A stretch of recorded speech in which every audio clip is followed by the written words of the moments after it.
ઝાલા કોઈને અહીં ઉભા નહીં કરવું ઝાલા કે કોઈનું નામ દઈને નહીં કહું પણ અહીં એવું માણસ બેઠું એક ઝાલા 13 વર્ષથી દેવને કગર કર કરે હે ભાઈ પણ પિન્ટુભાઈ એના ઘરે પરજા નહીં આવો મારો નામ બોલે હે ભાઈ ગોપાલસિંહ અલ્યા મારા ભણતરમાં ભૂલ ના હોય ભલા માણા અને કોઈ આંખની ઓળખાણ નહીં મારો કદાચ એનો મારો કોઈ નજરનો કદાચ ભેટો નહીં પિન્ટુભાઈ પણ કદાચ આ સભામાં 10,000 માણસ ઊભું હોય ને ભાઈ તો જો એની કગર સાંભળી ના આવું તો મારું અહીં આવું નકામું ભાઈ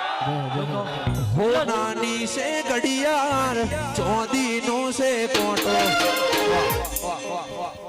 ઝાલા ખૂબ મજા મારો રામ બોલે હે ભાઈ અને કોકનું ખોવાઈ જેગલું ઘેર પાછું લાવવું હે ઝાલા આવું બને ભાઈ કે કોકનું ખોવાઈ ગયેલું હે ઝાલા એનું ઘેર પાછું લાવવું છે ભાઈ વધુ તો બોલતો નહીં ભાઈ અને કદાચ એમ કે કાંઈ એવું કોઈ નથી આંગળી ઝાલીને ઊભું કરવું બોલો ભાઈ શું કહું એટલે ઝાલા કોકના ગઢપણની લાકડીનો ટેકો બનવાનું હે ઝાલા પિન્ટુભાઈ હજારો વેદના સાંભળી લીધી ભાઈ અને ના હોય તો એવું કહી દે કે અમે વેદનામાં નહીં ભાઈ હજારો વેદના સાંભળી ભાઈ શું કહું પણ આવ્યો છું ભાઈ આ હજારનું જો કદાચ બચકું બાંધીને ભોગાવના ખારમાં ના લઈ જાઉં મારું આ આવું નકામ પિન્ટુભાઈ ખૂબ મજા મારો રામ બોલી રહ્યો હે ભાઈ ઝાલા શું કહું આ તો આમને જેટલી ભલામણીઓ કરી કેટલો ટાઈમ કાઢ્યો ઝાલા તારે મેં હા પાડી હે નકર મેં એમને એવું કીધું મારી પાસે ટાઈમ નહીં ભાઈ અને ઝાલા બધે દોડ્યા જેવી એવું નહીં ભાઈ પણ આવવાવાળાની કગર હોય હું તો જાહેરમાં બોલું જો મારો ધર્મ 1.5 છોડશે કદાચ તારા ઘરે સાપરું હોય છે તોય ધૂણું આવી શું કહું કારણ કે અહીંયા હોનામાં સુગંધ ભરવી એ તો મારી હેડ છે ભાઈ કંઈક નોખું પીરસી દેવી અને કદાચ રૂપિયાવાળાની ભાઈબંધી તો હવ કરે ભાઈ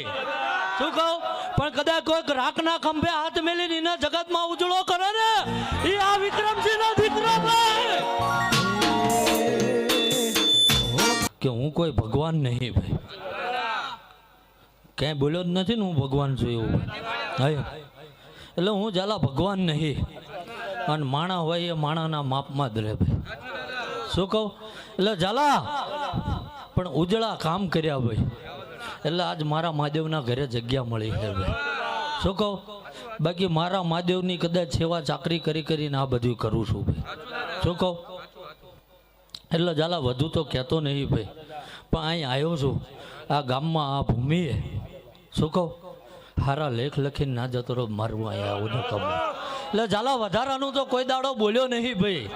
અને બોલ્યો દીમાં પાછી પાણી કરી નહીં ભાઈ શું કહું પિન્ટુભાઈ વાત જો કદાચ ઓળખાણની કરી હોય ભાઈ તો ઝાલા લાયા તેદી કીધું તું ભાઈ કે દુનિયાના છેડે જશો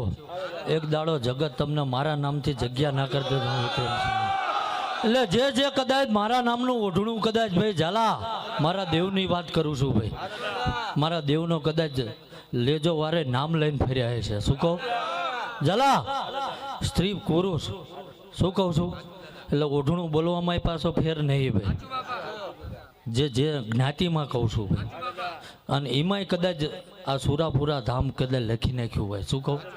કંઈ ઓઢણામાં લખાવાની વાત ન કરતો ભાઈ પણ કદાચ એના કપાળે ટાંકી દીધું હોય ઝાલા તો બહુ મોળો માણા હશે ઝાલા રાતે ખાટલા જઈને મેં હોંકારો પૂર્યો હે શું કહું અને હજુ તો જગતને આ કદાચ જોવું છે એ પીરસ્યું છે ઝાલા જે મને વળકો વળે એવું મેં બતાવ્યું નહીં ભાઈ અને ઝાલા 90 વર્ષ જો કદાચ 70 ને ગળી ગયો હોય ભાઈ તો મારા કાંડામાં જોર કેટલું હોય છે ભાઈ એટલે ઝાલા સમય નહીં બન્યો ભલા માણા શું કહું પિન્ટુભાઈ અને બધું અત્યારે મારા મહાદેવના દયાથી બધું પાધરું હાલે હે ભાઈ તો માર ફેર તલવાર કાઢવાની જરૂર નહીં ભાઈ શું કહું બાકી મારી તલવાર જ્યાં લગીને મેનમાં હે ભાઈ અને હું ભેટ બાંધીને બેઠો હું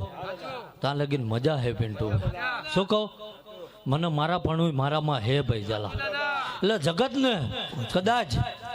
મેં કીધું ને ભાઈ ઝાલા ગમે એટલા દેરે જાય ગમે એટલી માથા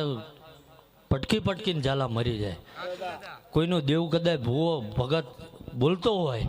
અને કે જાઓ ભાઈ મહિને આવું થાય ને એક રેટ આપવું ના કરતું હોય, શું કહું? તો આજ હું વિક્રમસિંહનો દીકરો એવું કહું છું કે આજ મેઘલી રાતે કદાચ પિન્ટુભાઈ બાધાક માનતાક દોરોક ધાગો કઈ નહીં, બરોબર જો કદાચ આ ચૈતર મહિનો ઉતરી જાય, વૈશાખ બેહે ભાઈ,